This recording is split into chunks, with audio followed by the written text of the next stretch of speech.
జగన్మోహన్ రెడ్డి గారు ఎంతో ప్రతిష్టాత్మకంగా జగన్మోహన్ రెడ్డి గారు అధికారంలో ఉన్నప్పుడు ఏర్పరిచిన వాలంటరీ వ్యవస్థను చూసాము.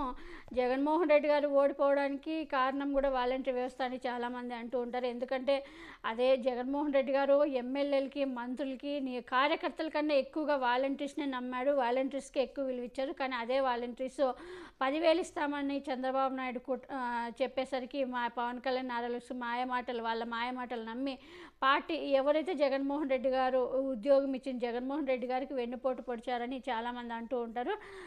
ఒక రకంగా అది కూడా కారణమే. చాలామంది జగన్మోహన్ రెడ్డి గారికి వెన్నుపోటు పొడిచారు వాలంటరీ వాళ్ళు.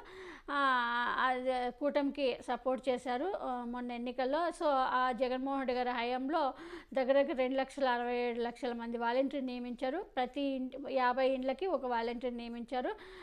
పట్టణ ప్రాంతాల్లో ప్రభుత్వానికి, గ్రామీణ పట్టణ ప్రాంతాల్లో ప్రభుత్వానికి సంక్షేమ పథకాలు లబ్ధిదారులకి డైరెక్ట్గా ఇంటికి చేరే విధంగా వీళ్ళు మధ్య వారధిగా ప్రభుత్వానికి, ప్రజలకి మధ్య వారధిగా పనిచేశారు. వీళ్ళకి జగన్మోహన్ రెడ్డి గారు 5,000 ఇస్తే మేము 10,000 ఇస్తామంటే వాళ్ళని మాయమాటలు దింపి మోసం చేశారు. ఇప్పుడు ఎవరైనా కానీ సరే జగన్మోహన్ రెడ్డి గారు ఒక జీవో ఇచ్చారు, వాళ్ళకి డబ్బులు ఇచ్చారు. సరే వేరే ప్రభుత్వం అది కొంతవరకు ఆ జీవో ఉంటుంది. తర్వాత జీవోని రెన్యువల్ చేసుకోవాలి. ఏదైనా అంతే. ఇప్పుడు ఏ వ్యవస్థ అయినా ఇప్పుడు కాంట్రాక్ట్ తీసుకునే వాళ్ళందరినీ కూడా అంతే. ఫస్ట్ 2 ఇయర్స్ తీసుకుంటారు, 1 ఇయర్ తీసుకుంటారు, లేదా 2 ఇయర్స్ లేదా 5 ఇయర్స్ తీసుకుంటారు. అలాగే వాలంటరీ వ్యవస్థను కూడా ఒక స్టేజ్ వరకు తీసుకుంటారు జగన్మోహన్ రెడ్డి గారు. దాన్ని కూటమి ప్రభుత్వం వచ్చినాక రెగ్యులర్ చేసి వాళ్ళకి మీరు ఇస్తున్న 10,000 మరి జీవో ఇవ్వడం ఎంతసేపు, అది జీవో ఇచ్చి 10,000 ఇవ్వడంలో అది పెద్ద అదే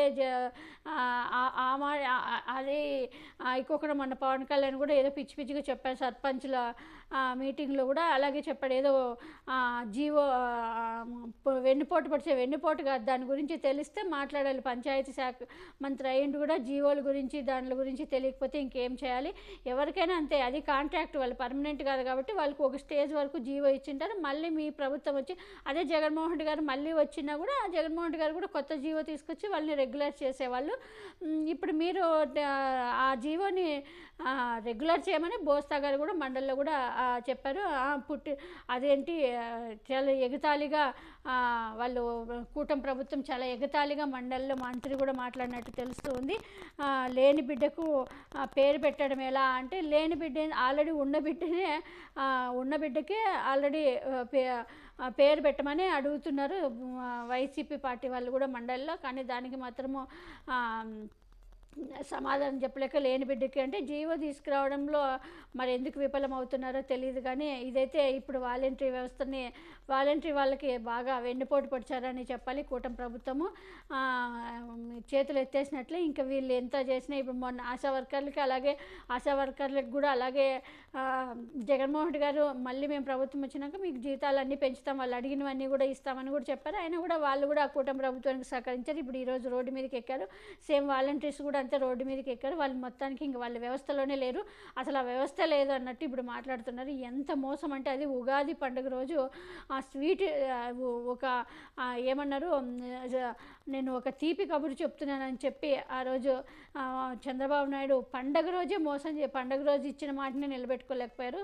వాలంటరీ వ్యవస్థ అయితే ఇప్పుడు ఇంక తప్పదు, వాళ్ళు రోడ్డు మీదకి అంటే వాళ్ళ కన్ను వాళ్ళే పొడుచుకున్నారని చెప్పుకోవాలి. ఎందుకంటే అన్నం పెట్టిన జగన్మోహన్ రెడ్డి గారు చెయ్యే నరికాలని చూశారు. అందుకే ఇప్పుడు ఈరోజు రోడ్డు మీద పాలయ్యారు. చంద్రబాబు నాయుడు ఇచ్చే 10,000కి కకృతిపడి నమ్మి చంద్రబాబు నాయుడు జగన్మోహన్ రెడ్డి గారిని మోసం చేశారు. ఇప్పుడు అయినా కూడా అంత మోసం చేసినా కూడా మా పార్టీ వైఎస్ఆర్సీపీ పార్టీ మండలిలో వాలంటీర్స్కి సపోర్ట్ చేస్తూ అక్కడ వాళ్ళకి అడగడం కూడా జరిగింది బోస్తా గారు. కానీ బోస్తా గారికి మంత్రి గారు సమాధానం చెప్తూ అసలు లేని బిడ్డకి పేరు పెట్టడం ఎలా అంటూ వ్యవస్థలోనే లేని వాలంటీర్స్ గురించి జీతాల గురించి అడగడం ఏంటంటూ కూడా వాళ్ళు అంటే అడ్డగోలుగా మాట్లాడడం కూడా చూస్తున్నాం మండలిలో. మరి దీనిపైన చూడాలి వాలంటీర్స్ నెక్స్ట్ ఫ్యూచర్ వాళ్ళు ఎలాంటి స్టెప్ వేస్తారు, ఎలా అంటే నిర్ణయాలు తీసుకుంటారు.